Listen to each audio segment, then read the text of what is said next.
Welcome to Time Wisdom. Imagine standing at the edge of your greatest dream and seeing your worst nightmare guarding it. After 40 torturous years in the wilderness, Israel finally saw promise. Behind them was the arid dust, and before them was Canaan's lush greenery.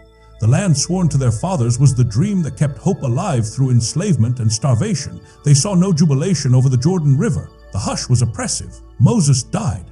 The Titan who parted the Red Sea and met God was gone. Now they were alone. The terrain ahead was not empty. It was a graveyard of possibility, packed with walled cities, iron chariots, and giants that made grown men shudder. The promise was right there, but the way to accomplish it looked difficult. Have you ever stood so close to a breakthrough, yet felt immobilized by the barriers in your way? Israel was frozen. They were a tribe of nomads living in tents with no professional army and no leader. Who could possibly fill the shoes of Moses? In that vacuum of fear, God did not speak to the crowd. He spoke to one man, Joshua. Joshua was not a prophet in the same mold as Moses. He was a soldier, a dedicated assistant who had wandered in the shadow of grandeur for decades. Now the spotlight switched to him. God's command was direct and terrifyingly straightforward.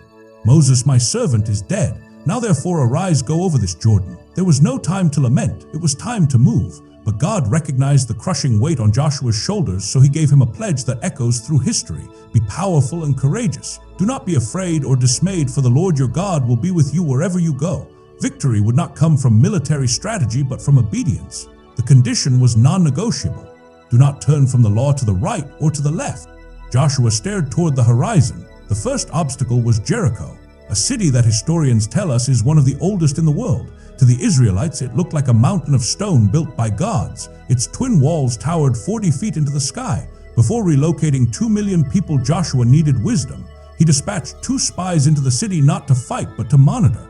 They found safety in the most improbable location possible, the residence of a prostitute named. Her residence was erected inside the city wall itself, a dwelling for the downtrodden and the outcast. When the king of Jericho hunted them down, made a choice that would change her destiny. She hid the enemies of her people under bundles of flax on her roof. Why? Why would a woman sacrifice all for strangers? Up on the roof, under the cover of darkness, she explained her genuine intentions. We have heard how the Lord dried up the water of the Red Sea. The world was afraid not of Israel, but of Israel's God. In exchange for her loyalty, she asked for a covenant, a promise of life for her family. The spies told her to hang a scarlet cord in her window. In Hebrew, the word for cord is which also translates to hope. Didn't just hang a rope, she hung her hope for the world to see. With the intelligence obtained, the time had come to cross the Jordan, but nature stood in the way. It was harvest time, and the river was high with melting snow, overflowing its banks. It was a wild, muddy torrent that no person could traverse. Yet Joshua gave a weird command. Consecrate yourselves, for tomorrow the Lord will perform incredible things among you. The priests lifted the Ark of the Covenant, the golden box, signifying the very presence of God, and marched toward the rushing torrent. They didn't wait for the water to divide. They had to step in first. This is a fundamental spiritual idea. Often the miracle does not happen until your foot reaches the water. As soon as their sandals brushed the surface, the flow upstream stopped dead. The rivers piled up as if kept back by an invisible hand, and the riverbed dried up. 2 million people walked over in quiet, leaving the wilderness behind forever. To mark this event, Joshua asked 12 men to take 12 stones from the center of the riverbed. They built a monument in. Why? Because human memory is unstable. We forget the miracles of yesterday when we face the battles of today. Joshua stated these stones would be a symbol so that when future generations inquired what they meant, fathers might tell their sons that God blocked off the waters of the Jordan. With the river behind them, they faced Jericho. But the strategy God gave Joshua was puzzling. No siege engines, no battering hammers, just a parade. For 6 days, the troops strolled around the city in complete quiet, accompanied only by the haunting sound of shofar horns. Imagine the psychological dread inside the city. They expected a war cry, but heard only the repetitive thud of boots and the burst of trumpets. On the 7th day, they circled 7 times. Then the command came. Shout, for the Lord has given you the city. A roar of faith broke from the lungs of a people who had been slaves, and the walls did not merely fracture, they crumbled. They fell flat, allowing the soldiers to charge right in. Amidst the dust and slaughter, only one part of the wall remained standing, the portion with the crimson cord, and her family were saved, proving that even under judgment, grace may be found. Victory may be intoxicating, and sometimes our greatest failures occur shortly after our greatest accomplishments. Flush with confidence, Joshua turned his eyes to a small village called. It was a blip on the map compared to Jericho.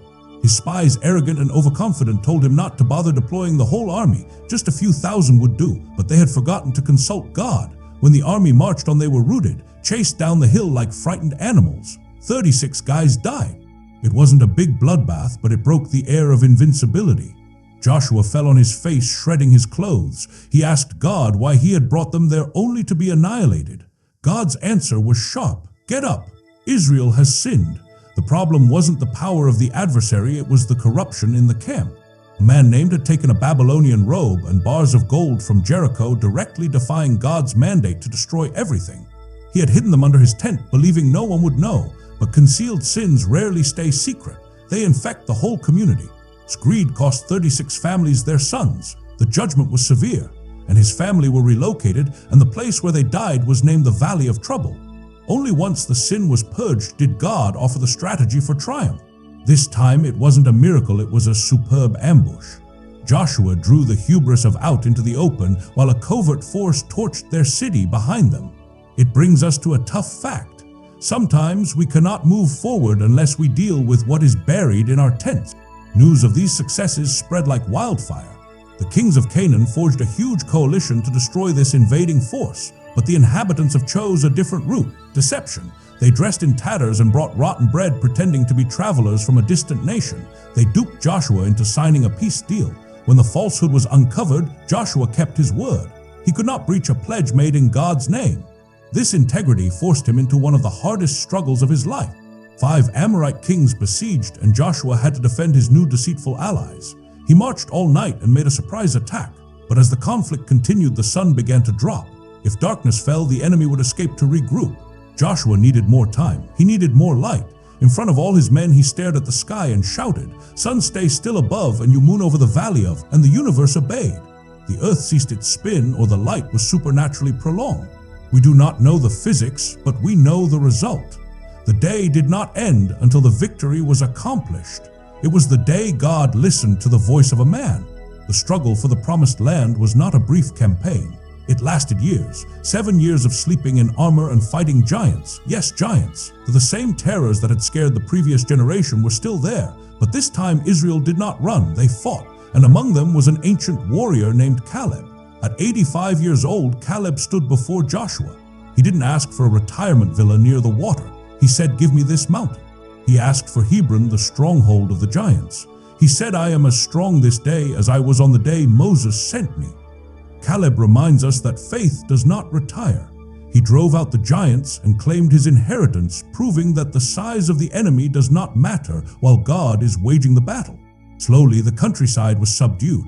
Joshua distributed the area among the tribes. Maps were drawn, borders were set. The nomads finally had a home, but there were flaws in the foundation. The tribe of Judah could not push them out of Jerusalem.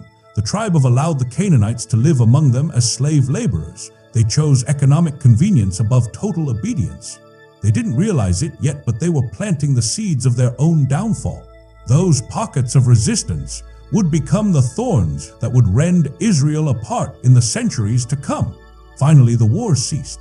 Joshua, now an old man of 110 years, gathered the leaders at. This was the spot where Abraham had first received the promise. The cycle was closing. Joshua didn't brag about his military successes. He talked about memory. He told them that if they forgot who gave them the land, they would lose it.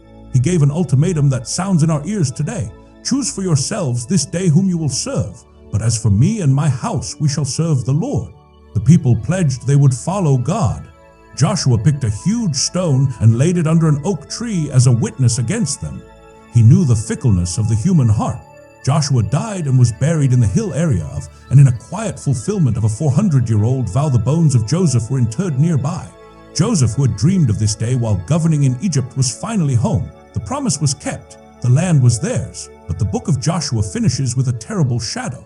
It tells us that Israel served the Lord all the days of Joshua, but a generation arose after them that did not know the Lord or the miracles he had done.